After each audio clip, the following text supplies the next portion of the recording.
Okay, we're with Pinch, and we're here to talk about stories, fun stuff, right?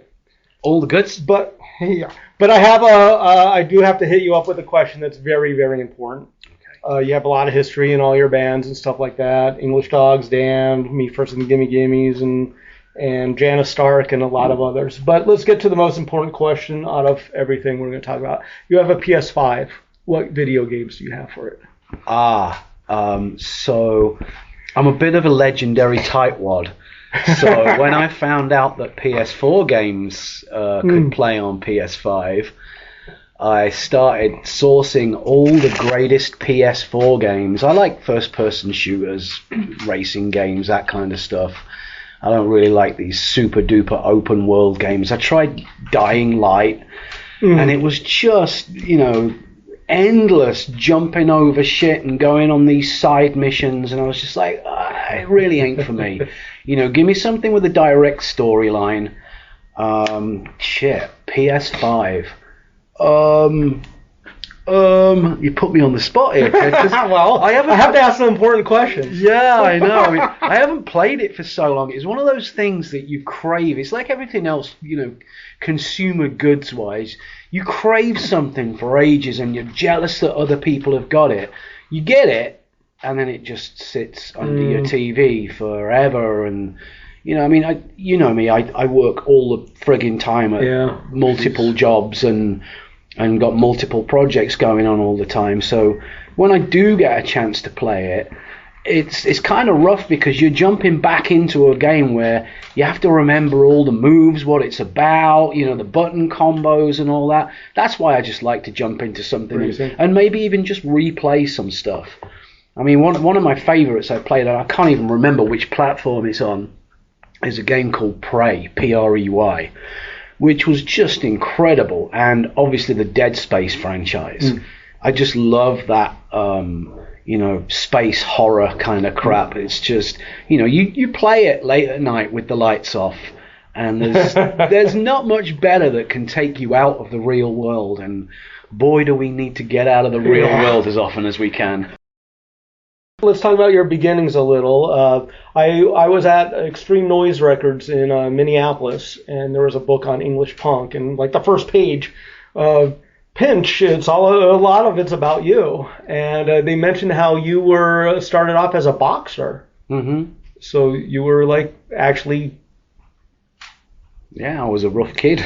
but like a professional boxer, right? No, amateur boxer. Oh, okay. Yeah, I started when I was 8 years old as a way. I think my parents threw me into it. Well, my parents got divorced when I was very young, so I was with my dad at the time, and it was a way to try and keep me out of trouble. I went and fought for a club called Rugby Irish, and at 8 years old, you're not allowed to fight. You should be just training, but they threw me into the ring. They were like, "Oh, he's all right. He'll be all right." And I lost most of my first few fights, and thankfully for me, they got scrubbed off of my record because they found out I was too young to actually fight. So I think you have to be 10 or 11 or something like that to fight. So by the time I got to 11, I was obviously a lot better, and then I could start fighting legally, if you like. So it was around about that time I moved back to live with my mum in Grantham in Lincolnshire, and I started, I was training 5 nights a week and then fighting at the weekend, so I was always fighting, and it was a great motivator, a great way to keep me out of jail, because I definitely would have been in jail more often than I actually was. And I kind of had a father figure in the trainer that I had as well. So he taught me a lot about life and a lot about morals and discipline. So it was a great learning experience for me. And obviously when I kind of got introduced to punk rock, I already had hand-eye, four-limb coordination, which transferred really easily from the boxing ring to the drum kit. I stopped boxing because I got a mohawk And it was before people were ready for it. It was still outrageous and shocking and like, oh my God, look at this crazy kid. And I started losing fights to kids that I'd beaten easily and kids that I'd beaten before. Like, you know, I was Midlands boxing champion, and I was like fighting like way up in these tournaments. And decisions would go against me, and my trainer was just like, look, it's the way you look. You got to get rid of that stupid thing on your head. I'm like, no. You know, and I just decided if even amateur boxing when you're kids is so heavily loaded and biased about the way you look, I'm like, what's the point in even doing it? It's just bent. You know, I mean, I used to fight in front of these, you know, dinner crowds where there was all these, you know, I don't know what you call it over here, but in England it was like, you know, Lions Club and Round Table, all these posh guys smoking cigars and, you know, drinking fine cognac and shit, and watching young kids beat the shit out of each other. So I thought, well, what's the point? So I stopped that, and it was about the time that punk rock for me in England was taking a bit of a dip. The first wave was gone, and the remainder of the first wave was Stiff Little Fingers, UK Subs, those kind of bands. And I was actually putting on bus trips from Grantham. I was organising coach trips to go and see these bands at local towns, because obviously nobody ever played in Grantham. And I would go and see them, and I would be really disappointed. Like, Stiff Little Fingers were playing in spotted silk shirts, and their songs were half tempo of what they were, and they just didn't seem real. And that coincided with the rise of the first UK hardcore punk, your Discharge, GBH, Exploited, Crass, and I was like, oh my God, this is where I'm at. Rudimentary Peni, you know, they were my absolute favourites. But my first ever show that I went to see was Discharge and GBH at Retford Porterhouse in Nottinghamshire, about, I don't know, 45 miles from our house or something. What year? 80? Possibly 80, 81 maybe. And I was like, oh, this is me. This is definitely me. I'm like, all right, well, anybody can do this. I mean, listen at them. It's just angry noise with not fantastic musicianship, but a shit ton of passion. And they're actually singing. I'm not that Stiff Little Fingers. I'm not going to invalidate Stiff Little Fingers lyrics, because they're massively important, you know, and politically perfect. But of course, what we were all going through at the time was Thatcher and Reagan. It was a really super scary time to be alive, because she basically came to America and taught Reagan how to destroy the middle class, what she was doing in England. And it seemed like the nuclear threat was super real, and it could literally happen at any minute. So, of course, we're all like, you know, listening to all this doom and gloom in the news, listening to all the, you know, these incredibly depressing Discharge lyrics. Yeah. Which were, kind of inspiring, because we just wanted to write about the truth and what we were living in and how we were feeling at the time. And that was the reality of how we were feeling. Okay. So why I became a drummer was I decided to form a band and went and got the oldest punk in town, who was only 2 or 3 years older, to be the singer, because he looked big and intimidating. My mate, who I discussed the idea with, got a bass for Christmas off of his parents, so he was always going to be the bass player. And then we hung around with this guy called Greg, this Scottish guy. Tragic story, but he was a good lad, could kind of play guitar a bit, and we put this band together. And Wakey, the lead singer, decided he wanted his mate, who was a giant football hooligan skinhead, to be the other singer with him, and we were going to be a 2-person frontman band. But unfortunately, Bonnie, his name is, he's an amazing lad, and I was actually in a band later on with him, which was kind of a forerunner of almost like Faith No More kind of sound, you know, but before they did it. And of course, nobody was interested in it because that music wasn't around, and it was just like, what is this? It's just weird. We don't like it. So anyway, it was Wakey and Bonnie. Bonnie just really wasn't up to it. His timing was terrible. His voice was weird, but kind of good. Great lyric writer. But so there's basically, we decided to go, just with Wakey because he was a commanding presence and an absolute natural lunatic. Then Watty was the bass player. Greg was the guitar player for a while. But he got really heavily into drugs when drugs were, like heavy drugs weren't super popular. And anyway, he was super unreliable.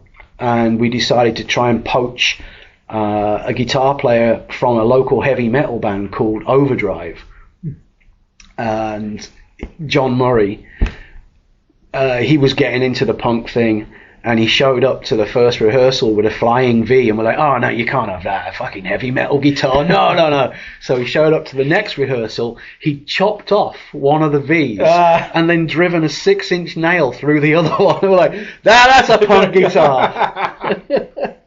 So, and he was an incredible rhythm player and a really great songwriter. I'm not a guitar player, but I know he had a very unusual way of writing with the particular chords that he chose, and it was very catchy, and his timing was fantastic. We all just gelled really well, and so that left me as a drummer by default.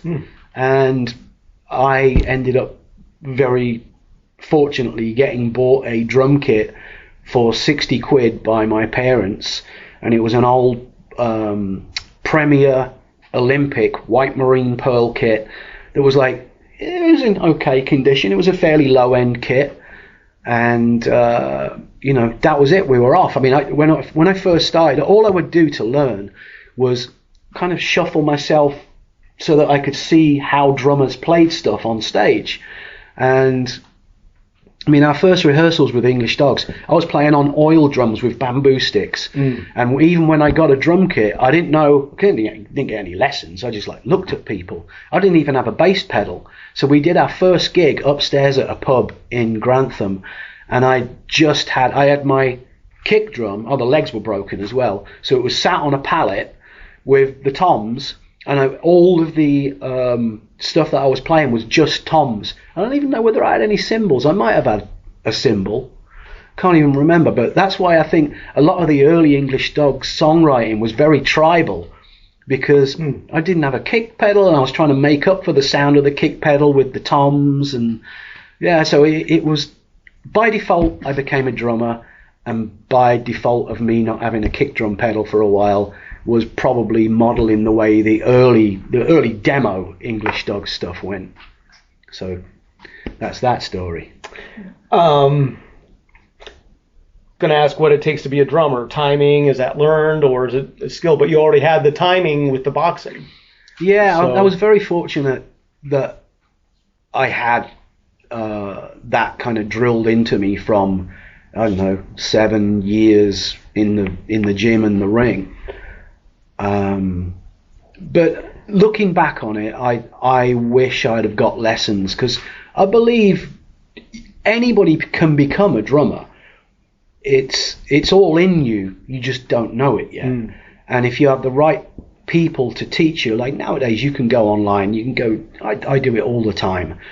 Go to YouTube and pick a teacher that I like and scroll through a few lessons. Oh, that looks interesting. There's some, some tribal tom rhythms that, I've not tried, and let's see if I can do them. So yeah, I think natural talent helps, but dedication helps a lot more. You really got to want to do it, and we really wanted to do it because we wanted to be on the stage with GBH and Discharge, and fortunately we ended up. And you had nothing else, right? Yeah, nothing else. So you had to. We were living in a squat in Grantham that we took over from that heavy metal band. They were paying rent, but we just moved in and never paid a bean to anybody. Of course, I mean, that place deserves a book on its own. It was above the high street in Grantham, so that's like the main street in a city centre, but it was a small town centre, and we could just terrorise everybody from there. So it was like above the there was a butcher's shop that used to have a canopy out every day. And we would just like toss our trash out the window onto this canopy. So at the end of the day, the poor kid who was taking the canopy in would just get covered in whatever we tossed out of there, you know, chip, fat, anything. And the other place was it was called Radio Rentals, where you could rent TVs and VCRs and all that kind of crap. And out the back of our flat, you had to go up these stairs to get to a flat roof, which was above this radio rental shop. And we discovered it was all lead lined, and you know, obviously you can get quite a bit of money for lead at the scrap merchants. So of course we robbed all the lead off the roof, and they only found out the next time it rained and the showroom got flooded. And then they were stupid enough to replace it. So we did it again. And there was some genius at the flat discovered that we had an electric meter that took coins, like 50p coins. There were these like, you know, multi-sided coins, and you would put your 50p in, turn this thing, the coin would drop into the box, and it would give you however many hours of electric, right? So somebody discovered if you made 50p pieces out of ice, they were the same weight as the actual coin. So you put the 50p ice coin in, turn it round, it registers as electric, the ice melts in the box. The guy would come like every month to empty the meter. There'd be like 150p that was just like rusted. And he's like, all right, so what are you guys doing to get electric? Well, mate, we just use like candle power, you know. I mean, you know, we leave the curtains open. We're pretty frugal in. Of course, we're just like loading this thing. Hey, man, you ought to be, you ought to be creative when you were a kid with no money. I mean, I used to pick vegetables in the fields at 4 o'clock in the morning to get any money. I mean, we used to go into pubs and walk around the pub. We used to call it minesweeping. If there was any unattended pint of beer, we would literally just walk up to it and drink it, just down it, and then leave the pub. And there was a lot of pubs. Yeah. So you could get pretty drunk for absolutely nothing. Yeah, I mean, we used to buy or steal these giant sacks of potatoes and just live on like mashed potato for months on end. That was it. You know, you just did what you had to do to survive. I was too young to claim any benefits. I was 15 when I was living in that squat. Wow. So we didn't get any government benefit. It was just whatever you could beg, borrow, or steal to survive on. And you were living by not with in the squat because your parents were divorced. Yeah, and my mum had to move away from a psycho relationship. She literally had to escape and disappear. Oh wow! So I still had a year left at school. I went to a really posh school in Grantham called the King's School, and it was the same place where Sir Isaac Newton went. And God knows what I was doing there, but anyway, I had my exams coming up, and I was actually in the band at the time. So we were going out and playing, in Norwich with opening for UK subs, and then I was getting back at 6 o'clock in the morning, going to school at 8 and taking my final exams. Jeez. I mean, we would get virtually no money. Nothing's really changed as the way support bands get paid. It's still a pittance. But we literally couldn't afford the gas, the petrol. So we just used to siphon from other cars into our tank to get us home after a gig. We definitely drank plenty of gasoline in my time. So English Dogs were your first band? English Dogs had a whole kind of first, second, third, fourth career, like a lot of people do.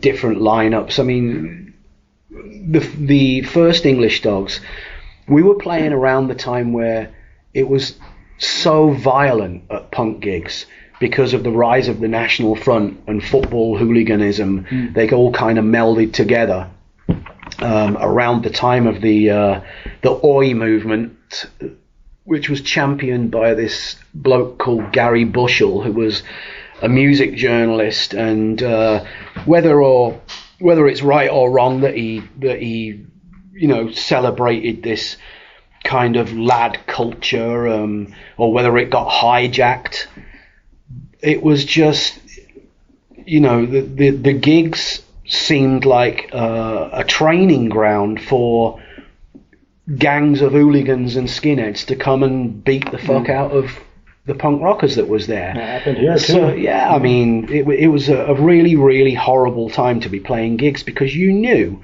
I mean, stupidly, we were called English dogs. They were like, well, you call fucking English dogs, ain't you? You got to be fucking right wing. We're like, no, we're exactly the opposite of that. You know, we just mean that we're like, you know, rough, tough and proud, you know, of being English. And, you know, the dogs is more like, you know, the snarling sound of the music. And they just couldn't fucking get it. So every night we would just be faced with just brutal violence. And, of course, most of the time we're joining in because, you know, you would see they'd only hunt in packs because, you know, they were all fucking cowards. So, you know, we would have to jump in and help a bunch of our mates because we used to roll around with a bunch of mates and they would always get stuck in. And then when Giz Butt ended up joining the band, you know, we kind of melded with all the Peterborough punks and they were a right rough lot as well. They loved a rock. So it just became that every night. I mean, I used to carry like the bottom half of a cymbal stand by my floor tom, knowing that I was going to use it that night, you know, just to like whack away swathes of nasty skinheads that were invading the stage trying to beat the fuck out of us after they'd beaten the fuck out of the crowd. Jeez. You know, there was times when you could hear the screams of people getting beaten up over the music. Wow. And, you know, you just can't go on like that. Yeah. So I ended up basically leaving the band. It was about the time that my daughter was born. And I ended up leaving the band because I just couldn't put up with that shit anymore. It was just too demoralizing. Like, Giz put this statement out in one of the punk mags or Sounds or whatever was around at the time. He's like, that's it. You know, no more skinhead violence. We're not going to allow skinheads into our gigs anymore. The next fucking gig in Nottingham, promoted by the guy who currently does the Rebellion Festival in the UK. He got mobbed by skinheads on the door. Of course, they all fucking come in. Like, I'd left the band by the time, thankfully, but my mate took over, Spike Smith, who ended up giving me the job in The Damned. And he was playing drums, and during the opening band, it was just a sea of Sieg Heils and glasses going on the stage. Jeez. I'm like, what the fuck? Nothing's changed. Wow. And I stayed and watched 2 or 3 songs, and it was all Sieg Heils and people trying to get on the stage. I'm like, that's it, I'm out. I fucking walked out, you know, got the train back to Grantham, and I was just completely demoralized. And it wasn't until 1988, the advent, the rise of ecstasy, where almost overnight skinhead violence disappeared from punk shows. Because of ecstasy? Because of ecstasy. I swear, man.